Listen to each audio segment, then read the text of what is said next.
Welcome to A Celtic State of Mind. I'm Paul John Dykes, and today I am joined by Kevin Graham to discuss yesterday's game, and we asked the question, does Killie stalemate offer redemption for Leigh Griffiths? Kevin, welcome to the show. Hi there, Paul. Thanks for having us again. It's always a pleasure. You were here yesterday talking about the Rugby Park draw. There's obviously been a lot of chat since then. The big question we're asking, Kevin, is the question of Leigh Griffiths. When you looked at that performance yesterday, at any point during the game, did it cross your mind that had we had Leigh on the bench, he might have been the guy to inject a wee bit of spark into that performance? Of course it did, because we were struggling, especially up top, and there was a lot of long, aimless, hopeful balls getting fired up there. And somebody made the point, I think it was yourself, Paul, about the game last season against Hamilton, the 2-1 game, and Griffiths came on and made himself a nuisance. And we were missing something like that. We were also missing somebody just to have that wee bit of magic.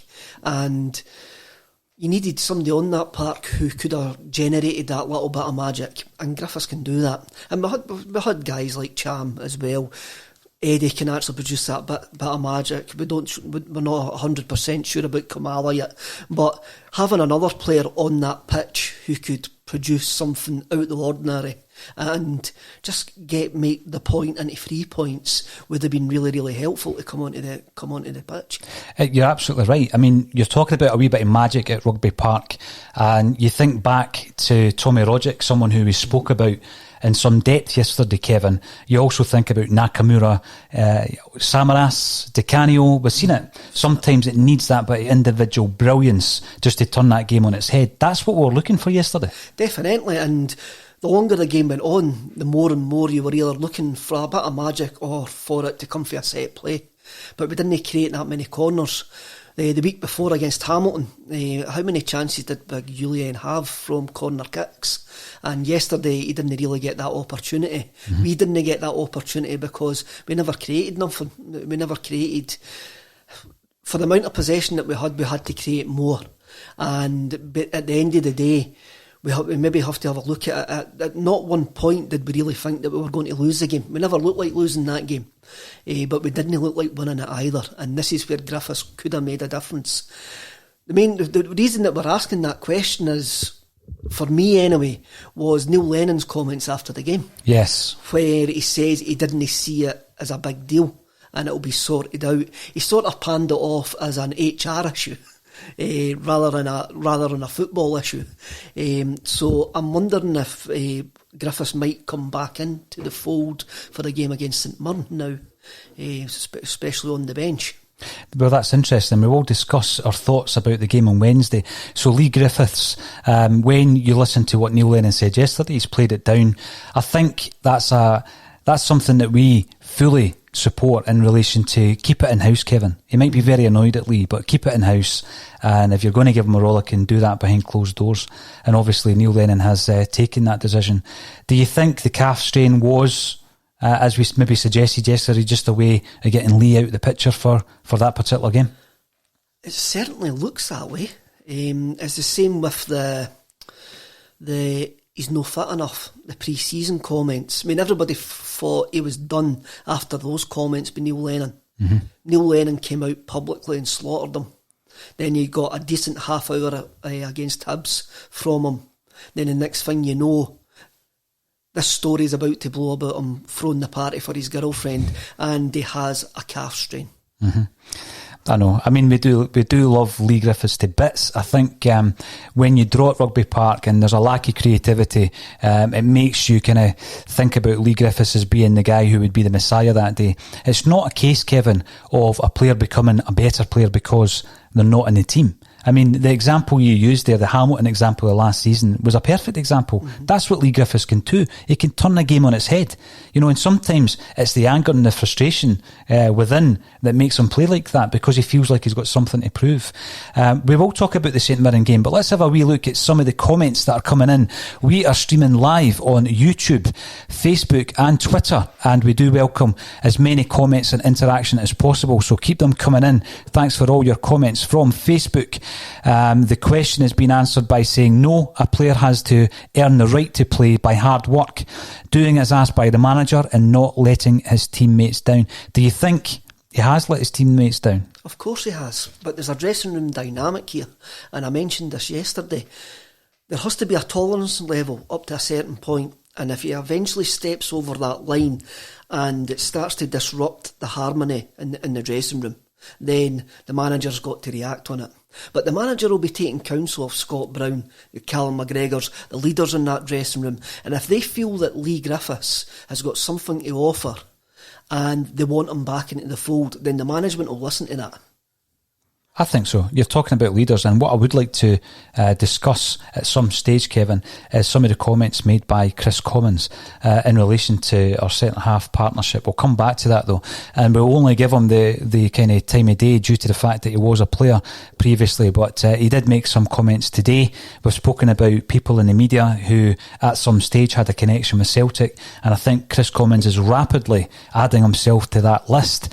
Let's have a look at some of the other comments being made. Steve Martin disagrees with our last comment and states that, regards Griff, I personally feel he always has a goal in him, and if he was mentally, physically fit, then he would be in the squad all day long. I fear it's maybe the beginning of the end. Now, you've suggested, Kevin, that perhaps come Wednesday night, Griffiths will be back in that squad. Do you think he'll be on the bench, or do you think there'll be a change in formation? If he's back in the squad, then he will be on the bench. My thoughts are that I don't see Neil throwing many players under the bus for yesterday's performance, and he'll go again with what he sees as his strongest 11, which we've got to accept was Neil sees his starting 11 as the 11 that have started the last two games. You only have to look at the pre-season games as well of what he called his first team. So Griffiths, if he comes back into the fold, will be on the bench, but imagine having somebody like Leigh Griffiths to come off the bench, a reliable Leigh Griffiths, and this is where the problem is. We need a reliable Leigh Griffiths, one who's completely on board with the club, and we kind of need the Leigh Griffiths who can be the bit of the maverick and be his own man. Which might have happened over the pre-season as well with regards to training and stuff like that. I mean, we don't really know. Did he do what Celtic asked him? Was he training? I mean, he looked fit to me, but then... I know, and this is a big thing, fit to you and I, against the sports science and everything that's involved with the Celtic setup. This is the thing, but, the comment has also been made that Mavericks, Kevin, they're actually much missed in the modern game. Mavericks, you don't see very many of them because they are so preened and they're athletic, and the last Maverick we had probably was Paddy McCourt, and we've got another one in Leigh Griffiths, there's no doubt about it. And through the history of the club, we've had Mavericks. Wee Jinky was a Maverick, Dixie Deans was a Maverick, and Jocks Dean had to manage them a very specific way, which actually was probably a different style of management than managing, let's say, Bobby Murdoch or John Clark. And I think Alex Ferguson has spoken about that as well, the big example being Eric Cantona. The way that he managed Cantona was different from the way he would manage Dennis Irwin. And I love a Maverick. We love cult footballers. Leigh Griffiths is that. The first consideration, is he okay on a mental level? And if he is, everything else can work itself out. If we can get him back in that squad, right, and he's mentally capable of playing for Celtic, get him back in, because he offers something that we were crying out for against Kilmarnock yesterday. Definitely, and this is what I'm saying about him being on board. He has to be fully committed to what the management are telling him. And he seems to have these wee slips every now and again where he maybe gets a bit comfortable on himself, and he needs that kick, he needs that reminder that he is in a privileged position, and a privileged position that there's hundreds of people out there, thousands, who would want to be in his position. Now, he's 30 in a couple of weeks. His career is now getting into what you would call the twilight of his career. Maybe his best years are behind him.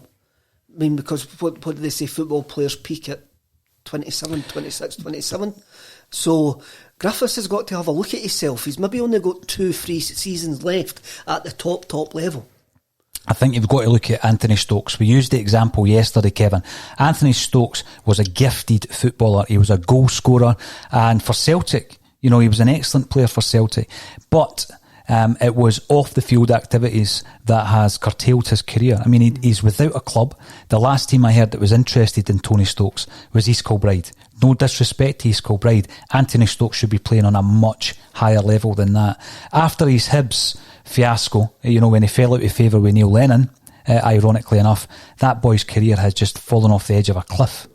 Football players talk, football managers talk, coaches talk, chairmen talk. So if somebody is seen as a bad egg, and they have done, with Tony Stokes, there's numerous evidence based that he was a bad egg over a period of 10 years. It wasn't just one incident. That there's the story about him missing the bus at Sunderland, him and Liam Muller turning up late. There's stories about him at Falkirk. There's stories about him at Hibs, stories about him at Celtic.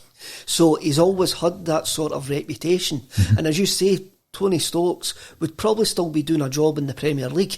Absolutely. If a manager would take a chance on him. But there is always going to be managers out there that will offer an olive branch of redemption. And Neil Lennon wasn't a saint when he was a player. He used to have run-ins with Martin O'Neill all the time. There is a story in Neil Lennon's autobiography where he speaks about going in to see Martin O'Neill, and Martin O'Neill's got the local Leicester paper, and he throws it on the table and goes, "What are you doing in that nightclub?" Like trouble in nightclubs. And so Neil Lennon wasn't a saint as a player as well, and he understands the pressures and the temptations of young footballers. And he needs to manage that. And it's interesting that he says about Jock Stein, Alex Ferguson, football hasn't changed. The man management of football hasn't changed in 60 years since Stein was about. The money's changed.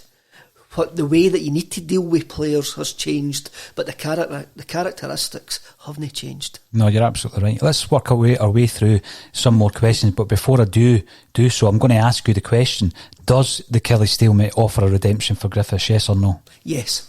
You expect to see him on the bench on Wednesday night, Kevin? If the HR issue is sorted out, yes. Right.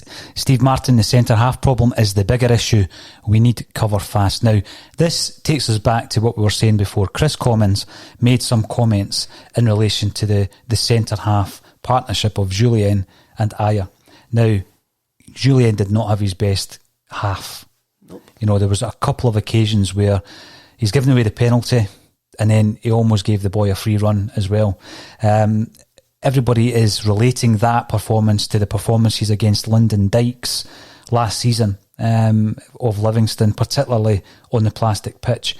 Is it a massive concern or just a bad day at the office for Julien? For me, it's a bad day at the office. It was worse in the 2 games against Livingston last year. If you look at the game in a whole, and I know he gave away the penalty kick, and that was a big turning point in the game. But you look overall, there wasn't many chances created by the big fella that he seemingly was ragdolled by. He had a dodgy 20 minutes with him. Mm-hmm. Then in the second half, him and Ajer weren't troubled whatsoever. So you're now looking at a situation where that performance against Livy last season, he was spooked and his composure was all over the place. You reckon after the 20 minutes he composed himself and came onto a game? I wouldn't say he came onto a game, because I don't think any of the Celtic players came onto a game, but he wasn't necessarily troubled the same way that he was troubled last season at Livingston. For me, he got spooked with him claiming for the ball being out the park. That done something to his mindset in the 30 seconds, the 10 seconds after that. And who challenged the boy on the sideline? Was it Frimpong? And he's standing pointing that it's a throw-in. It was Julien. It pointing. It was a. But Frimpong, where's he in this equation? You know, so we've got to look at the defensive frailties that we've got. That's come down Frimpong's right hand side. Centre half, we can see it. We can see that we need a replacement, or we need strengthening at centre half. And if you buy someone like, and we mentioned Filip Benkovic, and people might think that, you know, it's quite predictable for us to mention him. We know how he plays. We know the mould of the boy. He's played here. He's played in the Scottish game. We know he can do that. If you bring him back into the fray, Kevin, then it also gives us a much stronger back three. Should we change the formation, which undoubtedly we will going forward? Definitely, but then it's going to be extremely difficult to sell the club to a player by saying to him that you're a third choice centre half, which any centre half that we're looking at, unless they're above the level of Ajer and Julian, which is going to be really, really difficult to attract to Scottish football, you're going to get another centre half that's work in progress to be the third choice centre half, or someday it's coming towards the end of their career, who's quite willing to sit there as a backup. Do you ever think that is the situation with a professional though? You know, Barkas coming in, it's up to him to be the number one. So you can never come in and say, you're going to be the third choice. If you're signing for a club, let's say £7, £8, £9 million, it's up to you to make yourself the first choice. Definitely, but for me, and a lot of these deals, Barkas has been the perfect example. You pay £5 million for a goalkeeper, he's going to play in the Scottish game. Mm-hmm. If we sign £5 million for a centre forward, he's going to play because it's big money. Yeah. So if we pay big money for a centre half, then the chances are, how frugal are we? How frugal as a club are we? Do you think the money men at our club, Peter Wall and such, would sanction £5 million, £6 million, £7 million for a centre half to be third choice? It wouldn't happen. No, they would need to play, and it's, you know, that was the argument when we were talking about the potential of having Barkas starting the game. It was all about the money we had shelled out for him. He's going to start sooner or later, so maybe it was just a case of bedding him in at training, letting him get to know the two centre halves. There's fabled lists, Paul, and we'll have a list of centre halves, and at the top of that list will be a centre half if we lose Christopher Ajer. Mm-hmm. Then if we don't lose Christopher Ajer, we don't lose any centre half, we're looking for cover, we're maybe at 3 or 4 on that list. So they're not going to be as good as the first choice, but they're still going to be decent enough. But they're going to be of a level of financial investment where it suits them being a squad player. You know the thing as well, looking at Barkas, and that's a huge investment for a goalkeeper, the biggest investment Celtic have ever made in a goalkeeper. I think Celtic are going to play the loan market. We're going to play the loan market when it comes to the centre half and the striker, and that's why we're interested in Fletcher, because he wasn't going to give us a transfer fee. We're going to bring in loan players for centre half and up front. But I think one other position that is abundantly clear needs strengthened is the wide areas as well. Definitely, with Mikey Johnson being injured for another 6 weeks, we've got a lack of options there. But then yesterday we tried to change the formation, and we might try to do that again, because when we changed to the 3-5-2, that takes me back. When we changed to the 3-5-2, Neil Lennon did actually say the reason he went to that formation was because in December, when we went through that poor spell in December, we weren't getting the players wide enough. Mm-hmm. So that was the reason for what he had available. He went to the 3-5-2, and when you do actually think about it, that hasn't changed since he made that switch in January. So it could be that he's looking at wide men, but then we've had Swed, who just doesn't seem to be... He's nowhere to be seen. It's difficult. I mean, we've spoke about Paddy Roberts and that, but there'll be other wingers out there. Again, that could be another delve into the loan market. It could well be. I think we've been linked with somebody for Chelsea who is that type of wide forward type player. So I'm going to agree with you. If we're looking for a centre half and another forward and another wide player, it wouldn't surprise me if they're try before you buy. Definitely. Now, a message has come in from Lindsay Dykes I don't know if there's any relation to London Dykes here, who's saying that you've got a wee hair out of place here, Kevin. So you're going to have to watch that. And the questions and the comments keep coming in. Keep sending them through YouTube, Twitter and Facebook. Danny, via Periscope, is stating that we needed more aggression in our play. The players know what this season is about and need to man up. I felt that it was one of these games, Kevin, that, we really do have to give credit for Kilmarnock. They were so well shaped, and it got to the point where they became comfortable defending us. They had our number. They took out the two wide boys in Frimpong and Taylor by sheer brute force, right? They shortened the pitch. They nullified that threat. And then every time Edouard, who was up there on his own, got the ball, there was 4 Kilmarnock players around him. So I think they played a blinder. I thought Dyer was brilliant yesterday. You have to give the credit to Kilmarnock, and they've put out the template how to play against us. And any team watching that, when we go to their patch, then they know how to play against us now, and it's up to us to overcome that. When the ball was breaking, when you're forcing the wide players inside and the ball was breaking, they were winning every second ball. Every loose ball, their midfield three were first there. Mm-hmm. We were nowhere in that. And it's up to us. That's maybe a type of aggression that we don't have apart from Scott Brown. We've got players who have got the type of aggression. It's a press. They're aggressive in the press. They're not aggressive in getting the second ball. Mm-hmm. They're great at reading the game.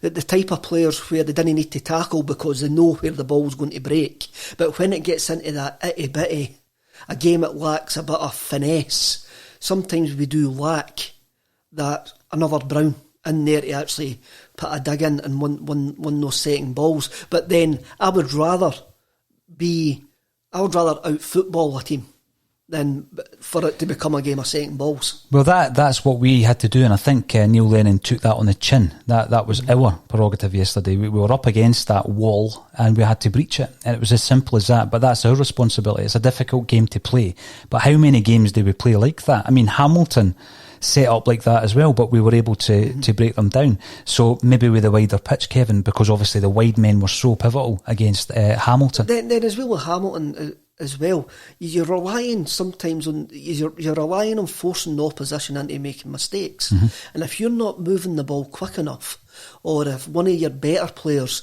is not dragging somebody out of position and taking them out the game with a bit of skill, a bit of individuality, a bit of magic, then it becomes all very, very pedestrian and easy to defend against. And this is where we need to move the ball far quicker.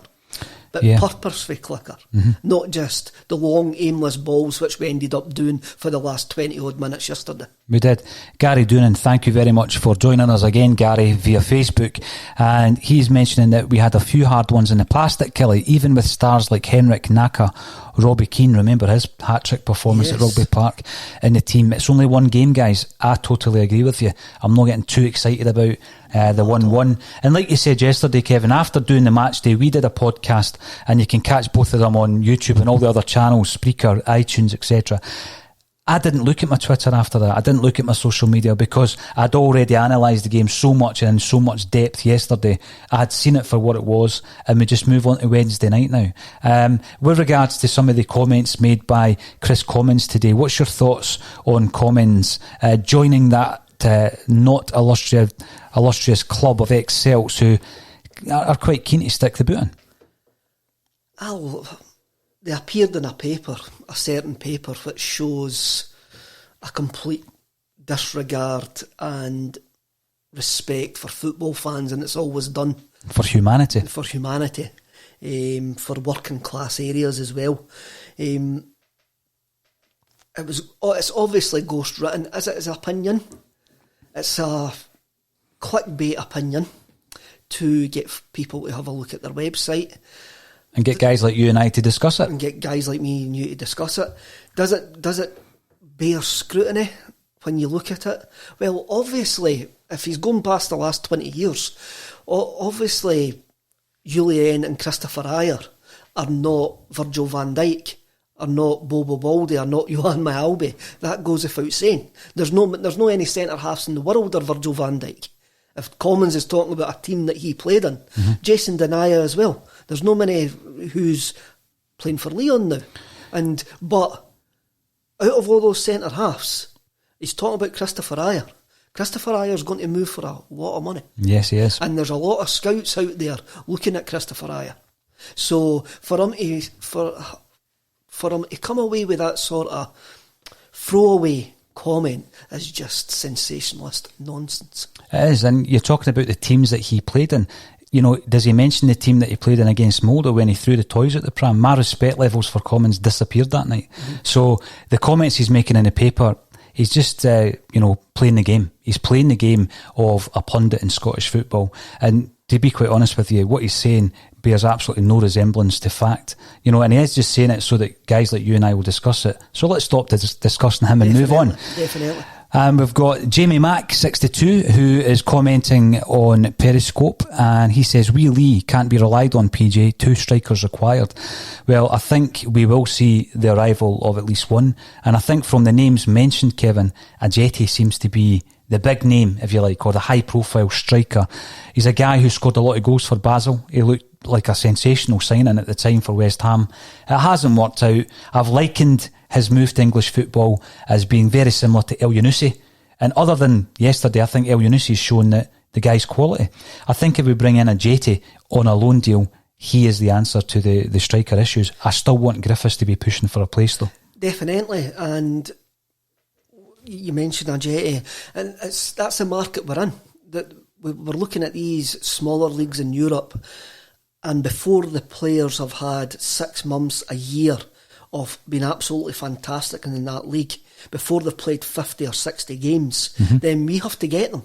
Because as soon as they play 50 or 60 games and they've been really, really successful, they're off to a bigger league and they're out of price range. I mean, we looked at both Mo and Ajeti when they were at Bal. The 2 transfer fees are out of what we would like to pay. Obviously, we paid 9 million for Eddie, but I'm unsure if that 9 million's up front or there's probably loads of add-ons in that. But Ajeti's went to England and it hasn't worked. You see so many players go to England and it doesn't work because the English league has got that much money. Players can be put in the bin very, very quickly and they move on.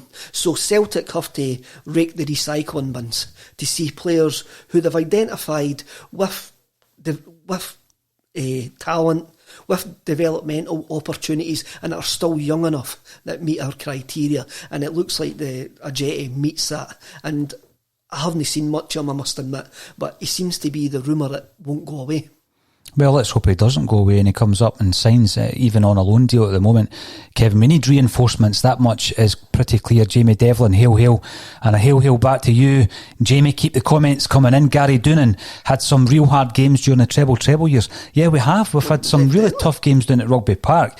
I mean, when was the last time we went there and won 3-0, for example, and had it's been a while since we had a game at Rugby Park that we've won convincingly. Correct me if I'm wrong, guys. I remember going to Rugby Park under Tommy Burns and the big goalkeeper Dragan Lekovic. How many times did he stop us winning down there? It used to be a stadium that we couldn't seem to win it. Even Martin O'Neill struggled. The last one was probably Lenny's first title when we won 6-0. That's probably the most comfortable one I can remember. 8 years ago? 8 years ago. Colin Watt, who was on the show yesterday, it's a long message, Colin, but thank you for getting involved. Good to see Kevin's tan is wearing off. Seriously though, Griffiths has to show he wants it. Lennon could be playing it smart by not talking the player down in case there is interest in him. Well, there is obviously that. I mean, players are commodity, there is that. But I have mentioned in the past that I think Neil Lennon has managed the situation really well. Even when he gave him a rollicking in the press, it seemed to get Leigh's attention. It did get a reaction, and it's unfortunate that the latest social media storm has since arisen. But I think the tan is more to do with the lighting, which we've set up to make him look a wee bit more pale, like your presenter here. Daniel McGalpine, hi guys, if Griff doesn't get it right with Celtic, would another team have him? There's always a team who would invest in a player like Leigh Griffiths. I mean, you just need to think back to the season where he scored over 40 goals. I firmly believe if he was to get enough games for Celtic, he would score 25 goals, 30 goals this season. But it's all about whether or not he is going to get those games. Celtic are going to adapt their formation, Kevin. We're not going to go with one up front every week. No. There's going to be opportunities for playing two up front, and we've seen last season what Edouard and Griffiths could do together. I thought Griffiths brought a lot out of Edouard. Definitely, we're not in a Brendan Rodgers situation where we were stuck to the same rigid formation and Rodgers wouldn't change it. Neil Lennon's a more horses for courses type manager. Hopefully the horses haven't got hats on. But he seems to be quite willing to change it. The coaching staff now, because Neil's already admitted that he leaves a lot of the tactics, formations and that down to Kennedy and now Gavin Stratton. Right. And he more handles the match day. Mm-hmm. He's more the man manager. But as you've quite rightly pointed out, there was times last season where we went 4-4-2 with a diamond in the middle. We've went 3-5-2. We have played two strikers up front. So it is in the remit. It is in the... We will and can play with two strikers. It's not as far-fetched as what it maybe was 3-4 years ago. Spot penalty, that's the penalty spot in Sword Street in Glasgow. Kevin Tate is suggesting it seems the system can't be used until Griff returns. Paddy is really a third choice. Well, yes, I get what you're saying, Kevin. He's currently a second choice because of other reasons, but he has shown a real commitment during the pre-season. He's come back, he's looking fit, he's well conditioned. We threw him on yesterday. You kind of hoped for him that he could be the match winner, but you were up against it. Celtic haven't turned into a bad side since last week. No, we were watching them against Hamilton and we were delighted with a 5-1 victory. It's just that Kilmarnock, for me, played the game perfectly well. There's going to be situations like that throughout the season. There always is. How many games like that do you have in a season with 10 men behind the ball in the opposition's half? We get that a hell of a lot. We get it at Fir Park, Rugby Park, Hamilton, Livingston. We're going to come up against it time and time again, and it's all about that individual magic. But I do think the Celtic team needs refresh. We need to bring in a couple of new faces. Definitely, I think every squad needs refreshed, and I think it's one thing that's in the sport. Teams get stale, especially with us, and going in this season. And there is something to go for this season, but you need to keep the players on their toes. We have got quite a settled core of players, but even they need a bit of a G up, and you'll hear them saying it in comments to the media, that they like it, they like new faces, they like the new personalities coming into the changing room. That keeps it fresh for them, it keeps it up for them. But I think this season everything is like under a microscope. We drew at Rugby Park yesterday. We've drew at Rugby Parks in other seasons, but yesterday it was a crisis. Yesterday it was a disaster because of what's at stake this season. But this season is no different from any other season. There's still 38 games. Yes. There's still going to be bad performances. There's still going to be games where we drop points. We need to embrace this fact that there's going to be games that we may lose. It is going to happen because we're going to get all the trials and tribulations of a normal season. So, yes, we're all emotionally DEFCON 5 emotionally, but sometimes we've got to take a step back and go, there's 36 games left. Absolutely, it's a long season, and Neil Lennon said that in his post-match interview. Something else that he said, Kevin, that struck a chord with me was that Celtic missed their fans. They missed their fans when we were going into the last 20 minutes. Obviously, we have witnessed so many late winners in the past, important goals at the death, and the fans are obviously pushing the team on. I agree with that. I think we do, but it's just yet another thing that we need to contend with, like everyone else does. Definitely, and it was, again, Lennon says after, we can't use it as an excuse. And it was Colin, it says yesterday that, or was it David, one of the two of them actually says that where Celtic were attacking in the second half, the Celtic fans would have been in that goal. Mm-hmm. And the away support is very boisterous and noisy, and yes, they would have been urging the team. Rambunctious. Oh, that's a great word, that. They would have been rambunctious and getting the team attacking that goal. It might have not made... I mean, you look at the last minute winner at Rugby Park with Scott Brown a couple of years ago. The scenes of joy that took, and the Celtic... that ball went out for a corner, and that stand was like urging the team on to actually get the winner. Yes, we are going to miss that on situations like yesterday, but then it can work against us.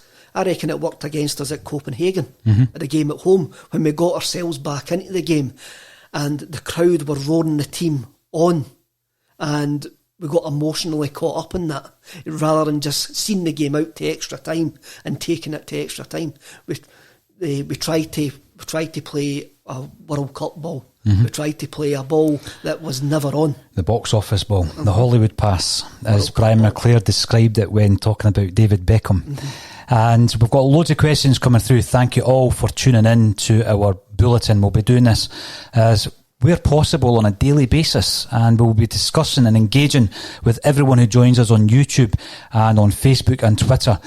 Vice Point Shudo, thanks for joining us again. Not panicking about yesterday, but as it still stands, we need a centre back and another winger. I think that is all the discussion that we've been hearing, Kevin.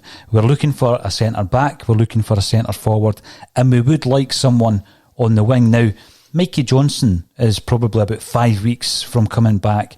Let's not forget, Mikey Johnson had a superb start to his season last season, and obviously it kind of faded a bit through injury. But that boy's a talent, and he is an option as well out wide left. Definitely, and I think he had the expected young boy dip. A young player breaks into the team, they go with the adrenaline, they have a few great performances, then there's a dip when that adrenaline wears off, and they've got to adapt their game to competitive football. Frimpong was the same. I think he wasn't as spectacular when we came back after the winter break. He still contributed, but he wasn't as spectacular as what he was when he was an unknown quantity when he came into the team. Absolutely. And again with Johnson as well, I mean, when he got injured, it was sheer stupidity. When he got injured, and I think Lenny mentioned that. Lennon quite clearly that told was Rugby him, Park as well, wasn't it? McDermott. Lennon quite clearly told him that as well. So Mikey Johnson is a talent, and being a Celtic fan, you love young players coming through. You want to see Mikey Johnson be successful, and I think he's got the talent to be successful. But us Celtic fans, or some Celtic fans, especially the home support, are very tough on our own for some reason. And remember Jerry Craney? Yes, we mentioned Jerry quite a lot on this. Me too. He definitely does need revisited, because Jerry Craney, as a young guy, got a lot of stick. He got a lot of stick. But when you look at his goal scoring record and his goals in big games, I mean, several goals against the likes of Rangers and in Europe. And yes, I think we sold him too soon. You wrote a book on the Quality Street gang. Yeah, I did. And did they get stick when they were coming through? I think that when you speak to people like Phil Differ, and Phil is fantastic at painting a picture, but he talks about the youngsters coming through and Jock Stein getting stick and the Lions getting stick, and they all got stick. They all did. But I think it is tough when you see a young guy getting a hard time. And, on the flip side, you've got people like Kieran Tierney, who was, supported like nothing before. Callum McGregor, did he get a hard time? I think his form faded quite a bit under Ronnie Dyler. And, if he hadn't been part of the squad, no one would have argued at that time. I don't think it's Callum McGregor did get a hard time, because he was seen as a Ronnie Dyler project. Yeah. And he was caught in that crossfire as being a Ronnie Dyler, the teacher's pet. I think. But Callum McGregor is the metronome of that Celtic team. I can't imagine our success without Callum McGregor. Callum McGregor is a fantastic player, and it's one of my worries that every transfer window that somebody will come in for Callum McGregor, because he could make the step up to the English Premier League no problem. Like Tierney, you look at Tierney now, after a couple of months he got injured, then now he's had the adjustment. The Arsenal fans are raving about him. Yes. The Arsenal fans are now seeing why I spent 45 minutes on an Arsenal podcast raving about Kieran Tierney. They're now seeing what I was on about. Yeah. Absolutely. Mark Devlin, 93, thanks for your message via Twitter, Mark. Why was Rogic absent from the team yesterday? Could really have done with his creativity. Well, we did speak about that, didn't we? Tommy Rogic, is his time up? He would have been another good option on the bench. We really did lack creativity yesterday. I can't remember if Lennon says he was injured or not, but again, having a look at the game, would he actually have made any difference whatsoever, the way that we were playing?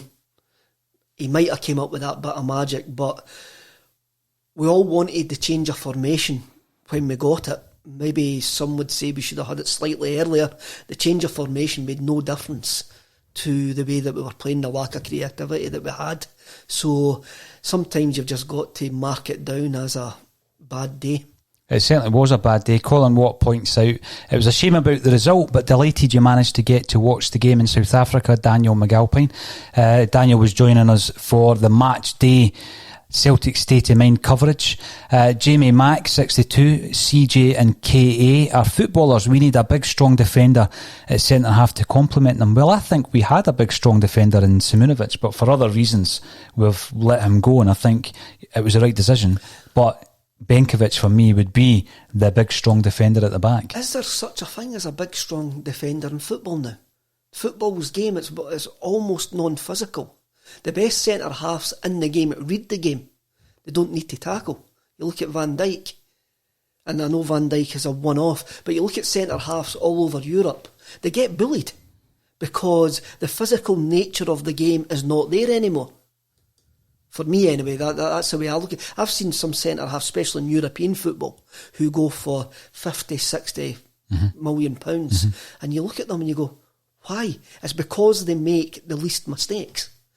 They are going to make mistakes, they are going to lose goals, but the ones that make the least mistakes are the ones that go for an awful lot of money.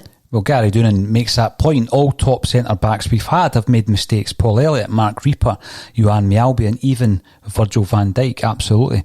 And another comment coming in via Facebook, thoughts on El Hamid as our third choice centre-half. Even then, I've got concerns. I think El Hamid's a fantastic player, and you could see it yesterday. If you were looking at man of the match for yesterday, Mings would have probably been Callum McGregor, followed by Ryan Christie, and then El Hamid. And when you consider how long he was on the pitch, it shows you how well he played. But again, I do still have concerns about his injuries, because he spent so long last season, injured. So El Hamid for me is definitely, I would say, cover for centre half. I still want that big pivot in the middle there that is able to bring Julian and Ayer together in a three, or even push them for a first choice in a four. You could actually say that, I did say this yesterday and I still believe this, is I believe El Hamid should be our first choice first choice right back, and a great option to move to centre back if we need to in game go to a 3-5-2. And I understand what you're saying about his injuries. He was injury prone last season, and he seems to have been injury prone his whole career, which again, it's about reliability. We spoke about Leigh Griffiths earlier on. Can you trust these players to be available for 30-40 games a season? And we need them to be available for 30-40 games a season. Daniel McAlpine, hi Colin, it was just great to see Celtic play in a league game. Never has this happened in South Africa. I need to wait for Champions League, but now ESPN is in South Africa. I see the next game also. Well, good on you, Daniel. I hope you enjoy it, and you can join us again on Wednesday night for our match day coverage when we will be covering the St Mirren game. If you are interested in any sponsorship opportunities for a Celtic State of Mind's match day or the bulletins, then please get in touch. DM me, find me on Twitter, Facebook, YouTube. You probably are already on those pages if you're looking at this stream, and we can talk about some sponsorship opportunities. Facebook user is telling us that yesterday proved that we still need investment in the team. It's our biggest season, and if we don't win the league, the blame stops at the board. Kevin, if I was to ask you to give me your wish list of a centre half, a wide player and a centre forward, who's on it? I don't think like that. The reason being is football fans now see as major cash investment as the cure for all ills. the team that we had on that part yesterday was more than good enough to beat Kilmarnock. It's more than good enough to beat anybody else in Scotland. We just had a bad day at the office. And throwing money, you recently had John Barnes. We gave John Barnes a lot of money for a centre-half and it didn't work out very well. So throwing money at it is not... It's not a panacea. It's not a cure. It doesn't guarantee success. What I would say, if we're going to sign anybody, they've got to improve the squad. Yes. And if we're going to sign anybody, we've got to put the dial up to 10. We've got to put the dial up, and they've got to improve on what we've already got there in the first team. That's where the loan market at this moment in time, Kevin, is going to benefit Celtic. Otherwise, you're spending between £7 and £10 million on 3 players. On 3 players, correct. So if we have to go into that loan market, that's fine. I know some people don't want to go into that loan market, but that's the way modern football is. You've got elite clubs who have got squads of players that are never going to play, that are out our price range, but we can get them in for a season. Mm-hmm. And if the player likes it up here, they may come back. How many times did Fraser Foster come here? 4 times? 4 times, 4 Kevin. 4 times he came. You had Denier as well. I was a big fan of Denier, I really was. You look at the Man City connection that we do have, and I mean, what people sometimes forget is Beaton and Wanyama were on trial at Man United, Man City also. And that's where they were flagged up to us. They never made it in Man City. They never got signed with Manchester City. But they were flagged up to us by Man City. So we could go back down that route to the elite clubs. We've used Chelsea before. We've used Man City before. And there is a way of getting better quality players into the squad. Just don't mention Charlie Musonda. We'll run through some more comments. Thank you for commenting on YouTube, Twitter and Facebook. And Lawrence Connolly, how you doing, Lawrence? It can be used Sved until we sell him. Well, Sved's a wide player. I don't think, in relation to the comments made by Neil Lennon, that he's ever been ready in terms of his condition, his fitness. He's never been ready for the first team. I think he's not even in the first 19. No, we won't see him again, will we? No, I don't think he's even in the matchday squad. I think Lennon and the coaching staff have made up their mind on Swede. And is it a shame? Who knows? We'll just need to wait and see how his career pans out. But his career's not going to pan out at Celtic anyway. It was the same. Somebody mentioned Arzani as a failure. And I'm going, well, the guy was injured for the majority of his time at Celtic, and he was only here on loan. So how can you class him as a failure? We got him on loan from Manchester City, and he was injured for the 18 months he was here. So was that a failure, or was it just bad luck? We don't know. We need to see how his career pans out as well. We do, because he looked like a promising player. He really did. Sean Ross, backup striker, a centre-half, left-sided midfielder. So that, we've got time for one more comment or question. My wish list would be Benkovic, Paddy Roberts and Ajeti. Now, if it means we bring the 3 of them in on loan, I'm happy with that. That would strengthen our squad, absolutely, without a doubt. It's not a panic after yesterday. I've been saying it all season. That's where I would like to strengthen the Celtic squad. Final comment goes to the Celtic Ray. Poor spell in December. 7 wins, 2 defeats, 1 on a dead rubber versus Cluj. 7 wins, 2 defeats. The one, again, it's when you get beaten against Rangers, for example, in December, it might paint the picture of disappointment. What I was actually talking about, that he's quite right, the results don't match up, but it was the performances. We went stale in December, we looked leggy in December, and I know for a fact, having spoke to some of the coaching staff, that the reason they put down for that was they weren't getting the players wide enough. So even though we had 7 wins, the coaching staff weren't happy with the performances in December, and that's where the change to the 3-5-2 came about. Mm-hmm. So you're taking that one, Kevin? I'm taking that one, Our 30-minute bulletin has run on to 50 minutes. We could stay for even longer. Thank you all for getting involved. This is a daily occurrence on a Celtic State of Mind. So please keep the comments coming in. Join us tomorrow again for a bulletin, and then on Wednesday night from 5:30 for our match day coverage against St Mirren. All that's left for me to say is, Kevin Graham, thank you for joining me on a Celtic State of Mind. Thank you very much.